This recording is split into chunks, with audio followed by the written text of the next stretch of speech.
ఈ వీడియో ప్రతి ఒక్కరూ షేర్ చేయండి. మీ వాట్సాప్ స్టేటస్ లో పెట్టుకోండి. భారతదేశ భవిష్యత్తును నిర్మించే మన ఆడబిడ్డల ఆరోగ్యం విషయంలో గౌరవ ప్రధాని నరేంద్ర మోదీ గారి నేతృత్వంలో కేంద్ర ప్రభుత్వం చారిత్రాత్మక నిర్ణయం తీసుకుంది. సర్వికల్ క్యాన్సర్, గర్భాశయ ముఖద్వార క్యాన్సర్ ముప్పు నుంచి బాలికలను రక్షించేందుకు ఉచిత హెచ్పివి టీకా పంపిణీ కార్యక్రమానికి శ్రీకారం చుట్టింది. అర్హత వచ్చేసి 14 నుండి 15 సంవత్సరాల వయసున్నటువంటి ఆడపిల్లలకు. మరి ఎక్కడిస్తారు? దేశ వ్యాప్తంగా అన్ని ప్రభుత్వ ఆరోగ్య కేంద్రాలలో ఇది ఇస్తుంటారు. రాబోయే తరాలను ప్రాణాంతక వ్యాధుల నుండి కాపాడాలి.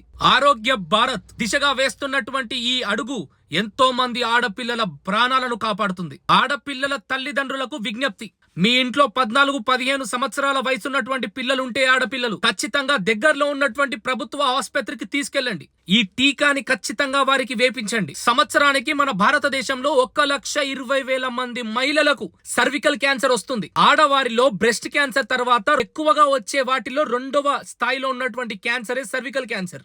75,000 మంది సంవత్సరానికి చనిపోతున్నారండి. కేవలం మన తెలంగాణ, ఆంధ్రప్రదేశ్ లో కలిపి సంవత్సరానికి 10,000కు పైగా సర్వికల్ క్యాన్సర్ కేసెస్ నమోదవుతున్నాయి. ప్రభుత్వం నుండి వచ్చే ఉచిత సేవలు నిరుపేద కుటుంబానికి చేరాలంటే ఖచ్చితంగా ఇలాంటి వీడియోలను షేర్ చేయాలి. మన ఆడబిడ్డలను మనమే కాపాడుకుందాం. భారత్ మాతాకి జై.